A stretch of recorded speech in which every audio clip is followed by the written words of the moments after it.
இதுதான் தூதுவளை பழம். பார்த்தீங்கன்னா பூ வந்துட்டு தூதுவளை பூ வந்து இருக்கு. தான் குழந்தைங்களுக்கு சளி இருமல் எனர்ஜி நல்ல சத்தானதுலாம் இதில் பூவிலையும் பழத்தையும் இருக்குது, இந்த இலையிலையும் இருக்குது. அதனால் இப்போ இந்த பழத்தை பார்த்தீங்கன்னா நான் இப்போ இப்படி சாப்பிட்றேன் பாருங்க.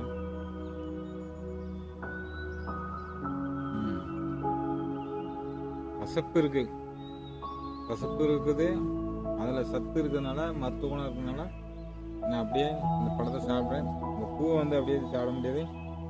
அந்த பூவில் பார்த்தீங்கன்னா அந்த மஞ்சள் இருக்குல்ல, அந்த மஞ்சள் வந்துட்டு இதை எடுத்துடணும். அது பச்சை கலரு இது கூட இருக்கு.